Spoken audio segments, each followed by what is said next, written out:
Hey there.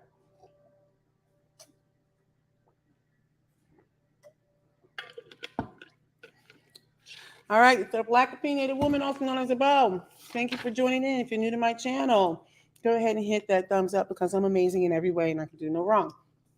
So I must apologize. We have people doing some landscaping and so trimming some bushes and trees and that and such. So that's the sound that you hear. Ooh, all right, so look, what am I talking about today? This is the thumbnail that you should have selected, but it wouldn't let me fix it, so I got to do it on the back end. No more babies. So the title is really what is the cause of low birth rate, right? Why are women choosing not to have a whole bunch of children? Okay, so look, are you serious right now? Okay, hurry up, go. So my daughter just snuck down here because she has some candy which she shouldn't eat right before she goes to practice because she's going to have a sugar crash. So, all right. So we're okay. Let me just get into it. Sorry, I had a whole lot of distractions. So, what's the cause of the low birth rate? Why are women not having babies? So, one of the questions I would like to pose, and hopefully, oh, sorry, add that back in. You know, I would like to pose this: do you think that feminism is at fault? I know there's a lot of people out there blaming feminism for everything. They're like, no, not the feminism. Now, don't get me wrong. With the rise in people who supported feminist ideals, which is the equality of women among the sexes, right? Um, Originally, when you think about feminism, it was really, being like an advocate for the right to property, the right to vote, and there's various waves. I think the first one was primarily centered around, if I remember correctly, women's suffrage, and that was the right to vote. And then it became more about having other kinds of rights, to hold property, and I can't remember exactly what it is. I had to really look it up, to be honest. Second wave feminism, third wave feminism. I think it was on. Let me see. Was it around the body? I'm having a moment, and you have like three or four ways of feminism. One of them was which was identity. I would say this. I think when women started entering the workforce, I think there were a lot of things that were going to be counterproductive to motherhood. Right now, I do have a couple of notes here. I think one, I think what happened was when feminism kind of like started to really take root, we had a lot of ground root stuff. I think women realized that like, hey, I can make my own income and I don't have to be beholden to my husband. Now it took a period of time for this, but I think what happens is I think it's just the natural course of events. Women were like, I really don't want to be stuck home, with all these children. Because raising children is a lot. On any given day, I'm side-eyeing the ones I have, and for those of you who don't know, I have four. So it's really difficult. And so I think what happened was that women felt like, or they had the opportunity to choose a different path. They didn't have to be a stay-at-home mom. They could choose something different. Many women didn't even enjoy womanhood. Motherhood. I said womanhood, motherhood.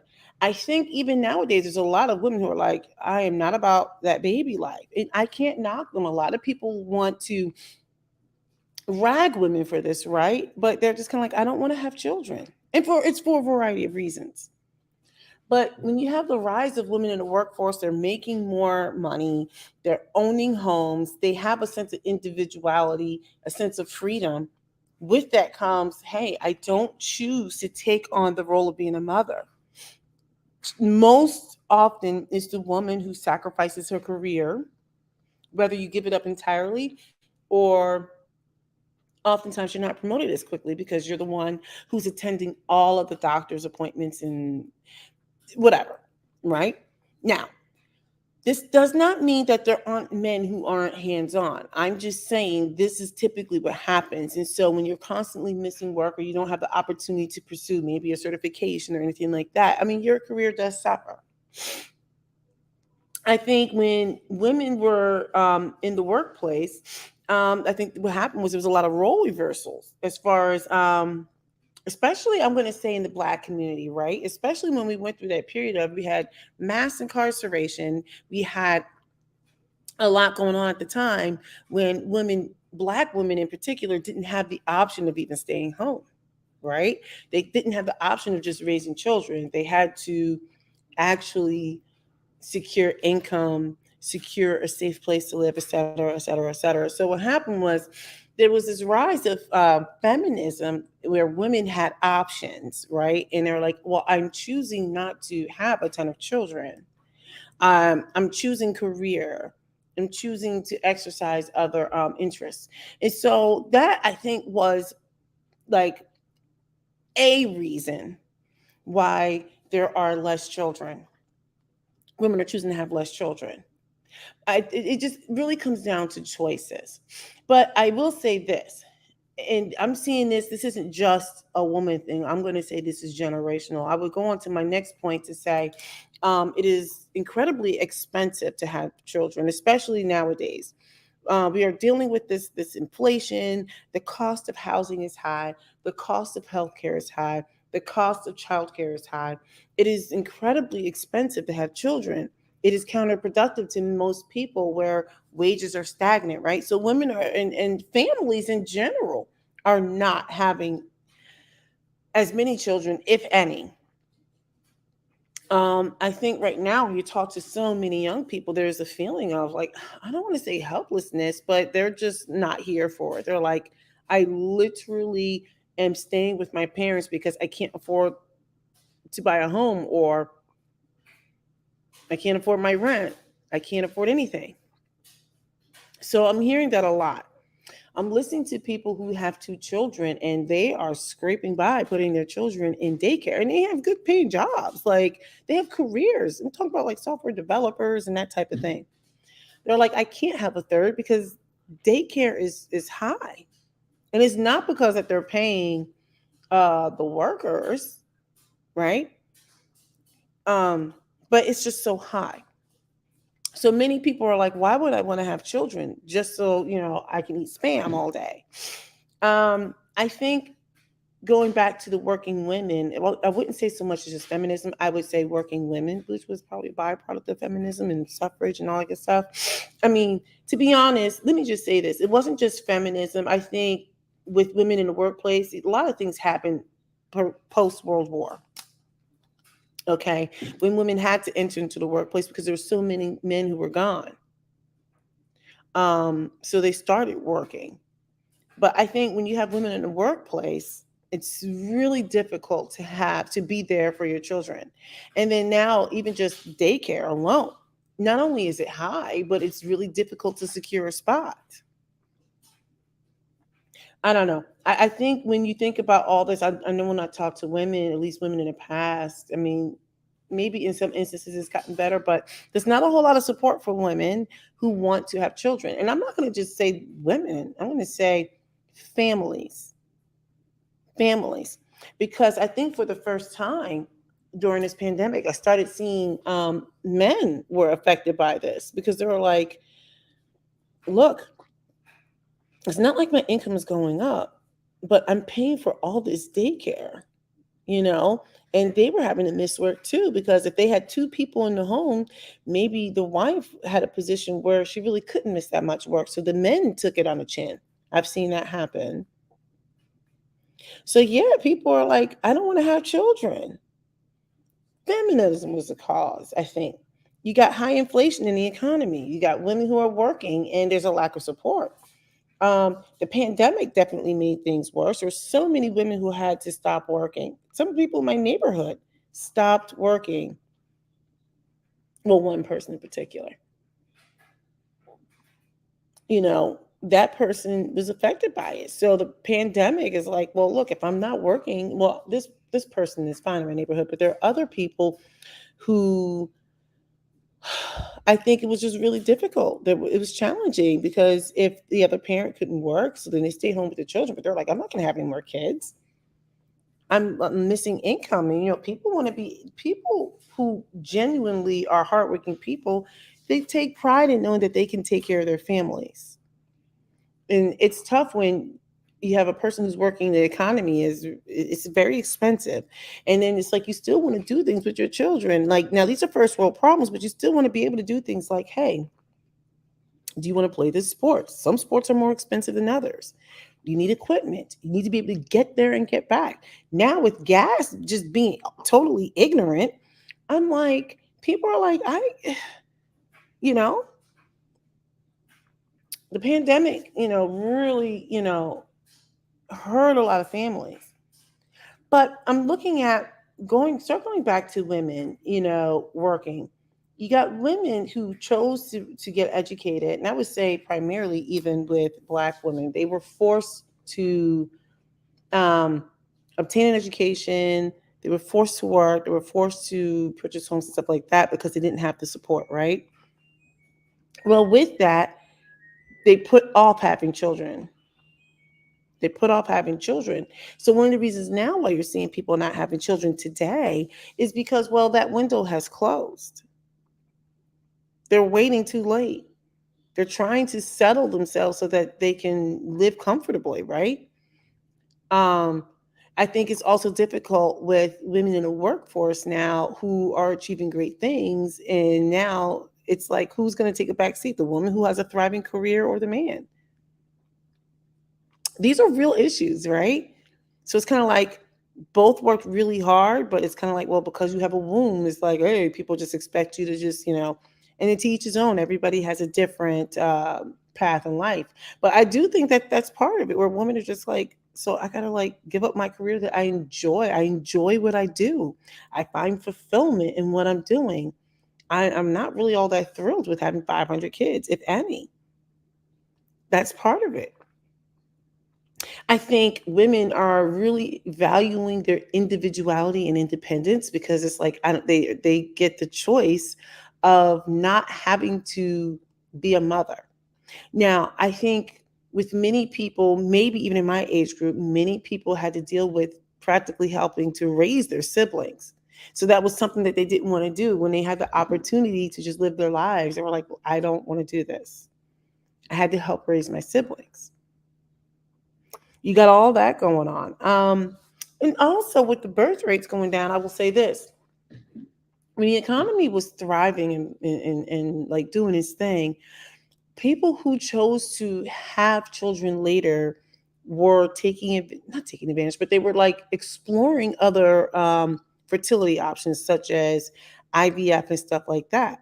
Well, when the economy takes a downturn, people aren't necessarily trying to like spend all that money on embryos and IVF because those are not cheap options. So anyway, what I'm saying is you've got all that going on, and when people were I hate saying exploiting, but like taking advantage of the opportunity of IVF. They were having multiples. So you got twins and triplets and quads and all kinds of stuff happening, right? And so now you've got people who were financially stable, at least perceived to be. They're getting an instantly ready-made family, 2, 3, 500 kids. And now we've got a situation where it's kind of like, does it make sense to pay for all that when people are like, I just want to put food on my table? Food costs are high, gas is high, adoption is expensive. Oh, I was going to say one thing.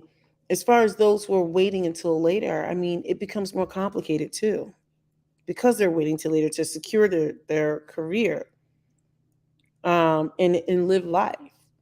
So I will say this. Don't come here. I'm almost done. Okay. Just give me a couple of minutes, babe. So I will say this. In summary, I think part of the reason why, or there's multiple reasons why women are not having children. You've got the effects of feminism. You've got women in the workplace. You've got the economy. You've got people choosing to have children later in life.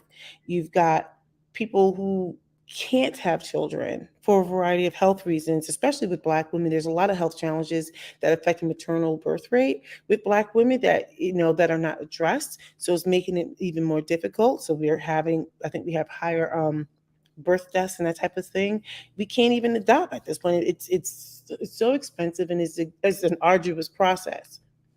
Nevertheless, a lot of people think like, oh, if we just reverse Roe v. Wade, this is going to increase things. I'm like, I don't know.